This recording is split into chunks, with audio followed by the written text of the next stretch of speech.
Welcome back to our genetics unit. Today we are talking about protein synthesis, which is how DNA can lead to the making of a protein. Now, the word synthesis, remember, means to make something. So in protein synthesis, we're going to make proteins. Now, we've mentioned proteins a lot this year, and the reason for this is because proteins are a really big deal.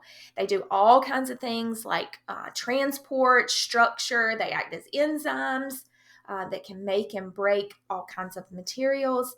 They protect the body and much, much more. So proteins are essential for all living things. In fact, it's happening right now in your cells. As you watch this video, your cells are making proteins. So let's discuss how this is done.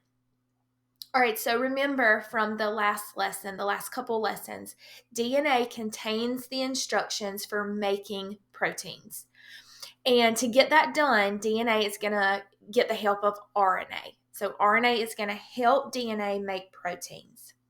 Now, if we were to sum up the flow of genetic information within a biological system, we could say that DNA makes RNA and RNA makes proteins. And this is known as the central dogma of biology. So you can see at the bottom of the screen, DNA will turn into RNA. Not really, but this is just a simplified version of what we're about to talk about. So DNA will make RNA, and RNA is going to make proteins. Now, this process is a lot more complex than what you see on the screen here, but this is an overview. The central dogma provides us with an overview that's nice and organized, and it's just an organized method for how life is determined through DNA. All right, so a section of DNA that codes for a protein is known as a gene. So inside the nucleus of your cell, you have chromosomes. This is a review. And your DNA is just wound up inside of your chromosomes. And your DNA contains genes, which are sections of your DNA that code for proteins. Now, the gene is read, and then the message is used to make that protein. And that's the process we're going to talk about today.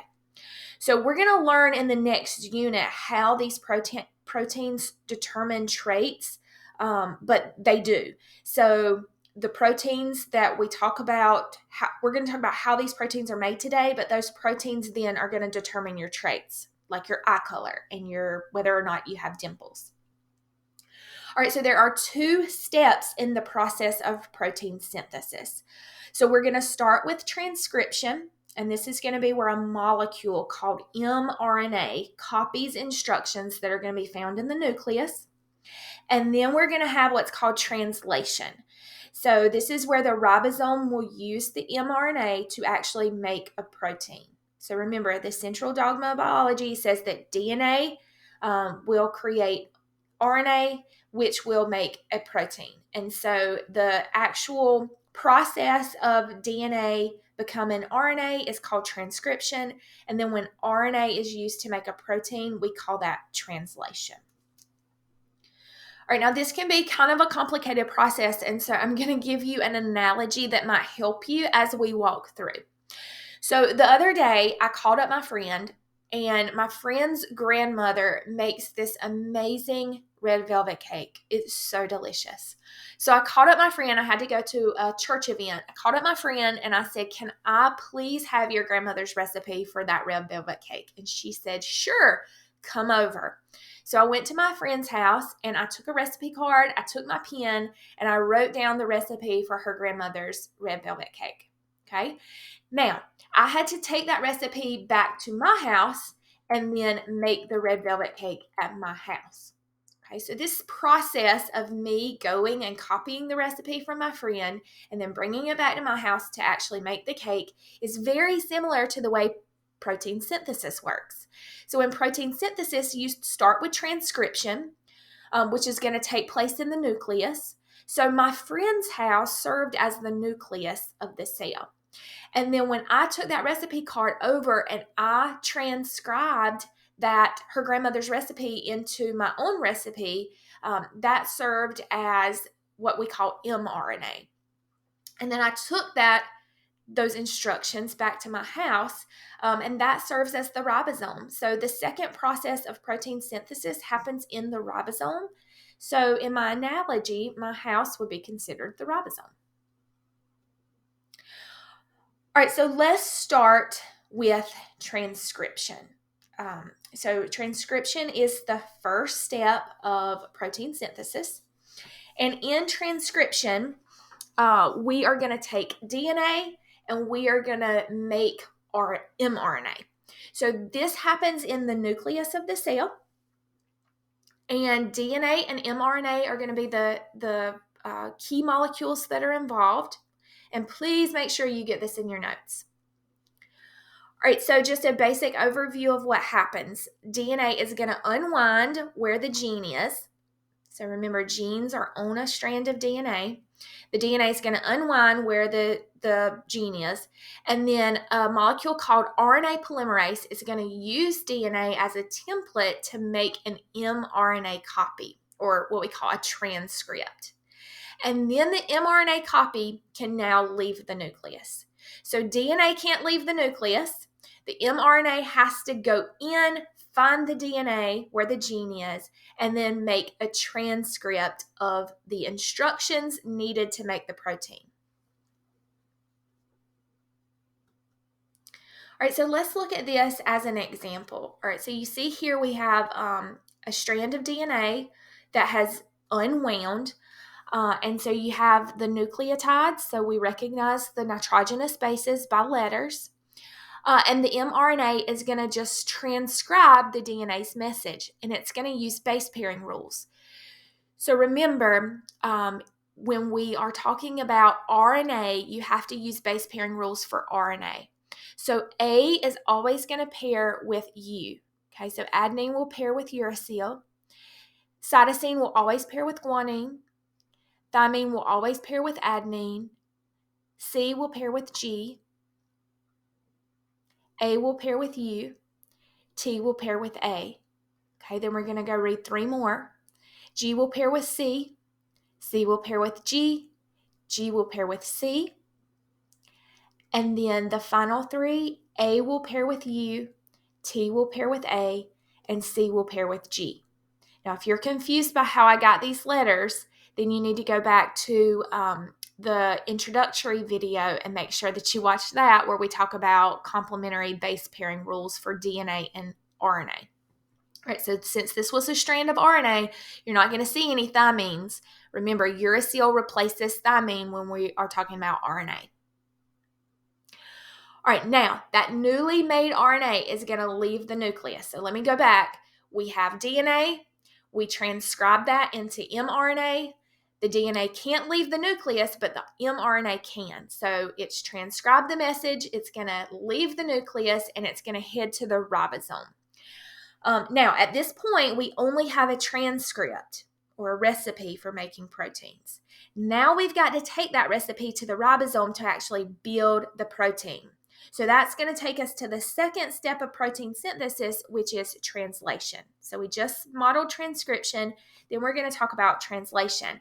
But since translation is a little more complicated, we've got to talk about some vocabulary first. All right, so first, it's important to know that mRNA has these things called codons, and they are a sequence of 3 nucleotides that code for an amino acid. So this is what we call a codon wheel. You can have a codon wheel or a codon chart. And on the outside of the codon wheel, you'll notice that there are amino acids. And then you have these letters. These are representative of the first, second, and third codons or nucleotides that make a codon. And so we will use this chart to determine what amino acid needs to be coded for. So remember from our macromolecules lesson that amino acids join together to make proteins. And so we're going to link these amino acids together and they're going to give us the protein that we need to make. All right, so you can see here we've got a group of 3 nucleotides. So this is a codon. Here you've got another group of 3 nucleotides, so this is another codon. And what we're going to do is we're going to take these codons and we're going to match them to a codon wheel or a codon chart to determine what amino acid we're working with. So here we start with UAC. So the way you read a codon wheel is you take the first letter, you start from the inside and work your way out. So U, and then A, and then C codes for the amino acid tyrosine. Okay, so we have tyrosine there. And then we have GCU. So we start with the inside, G, and then C, and then U, and that's going to code for the amino acid alanine or alanine. All right, now, a few more vocabulary terms before we get into translation. All right, so mRNA, tRNA, and rRNA are the types of RNA that are going to be at work in protein synthesis. So it's important that you know the difference between the three.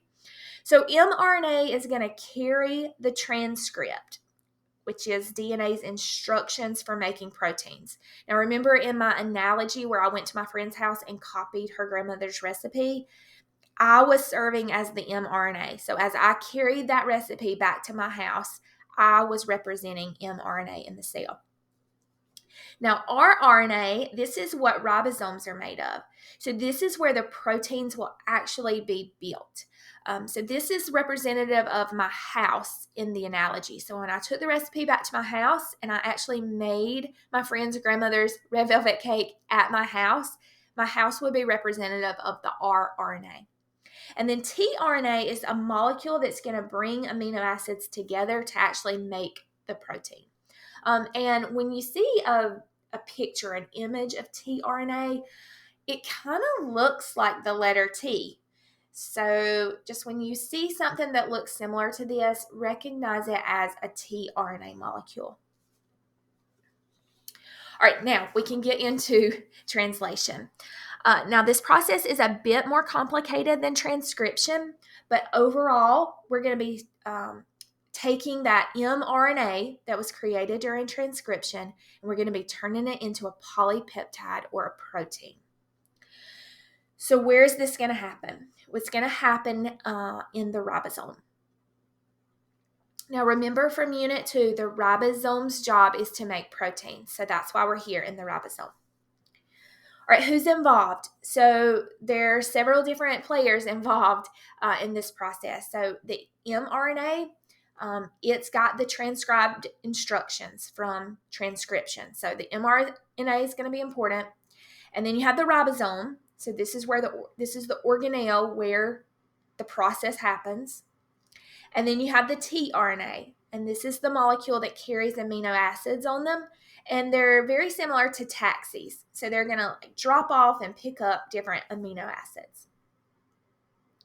All right, now here's how translation works. And let me say that this is a very simplified overview of the process. So you might have to dig a little deeper if you're not one of my students, or if you're in my gifted biology, we might have to do a future lesson where we kind of extend this a little bit, but this is a brief overview. Okay, so the mRNA is going to find a ribosome and it's going to bind to it. And then the mRNA codons, remember that's a group of 3 nucleotides, are going to be read by the tRNA. Now that tRNA molecule is going to be looking for complementary bases, and that's how it's going to know where to start, where to stop, and which amino acids to deliver.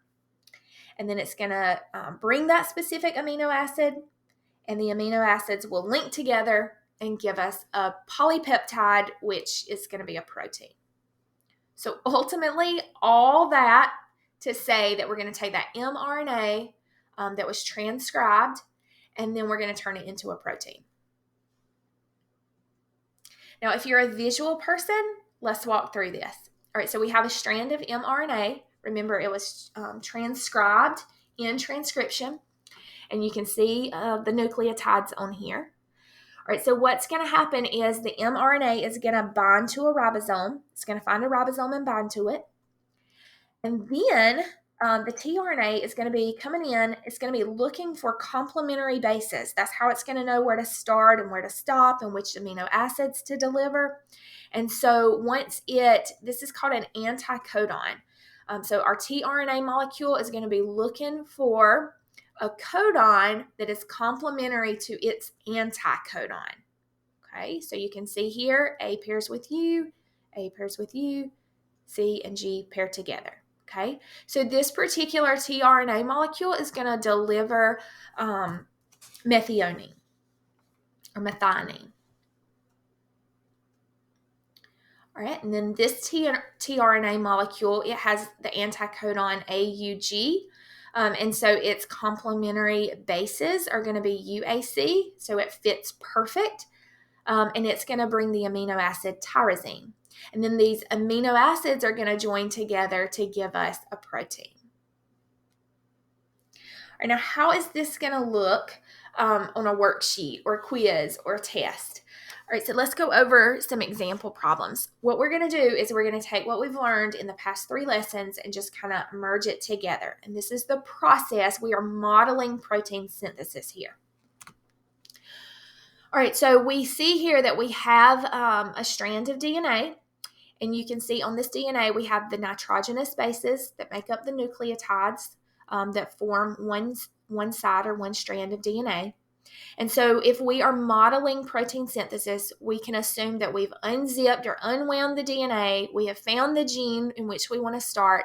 And so the mRNA is going to come in and it's going to use complementary base pairing rules to determine what codon goes here. Okay, so let's start with TAC. Use your base pairing rules for RNA. So T is going to always pair with A is going to pair with U, and C is going to pair with G. Okay? And then we're going to do the next 3. So AGT, complementary base pairs are going to be U, C, and A. And then you will continue that until we have all of our mRNA transcribed. So this process, going from DNA to mRNA, models transcription. All right, then, if we want to model translation, I might ask you to use this mRNA strand or mRNA code and take these nucleotides and match them to a codon wheel or a codon chart to determine what amino acid is coded for. All right, so you always read these in groups of 3. So this is a codon, this is a codon, codon, codon, codon, codon. Okay, so we're going to start with AUG. We're going to use our chart. So A, remember, you start on the inside and work your way out. So AUG, and that's methionine. All right, and then UCA, we're going to start on the inside, U, and then C, and then A, and that's going to be serine. And then we have UAU, so UAU, that's tyrosine. And then we have CGU, so CGU, and that's arginine. And then we have CCU, CCU is proline, and GAG is going to be glutamic acid. Okay, so that is how we're going to model protein synthesis on worksheets. I might give you a strand of DNA. I might ask you to transcribe it into mRNA, or I might give you a strand of mRNA and ask you to use translation or model translation by changing the codons into amino acids.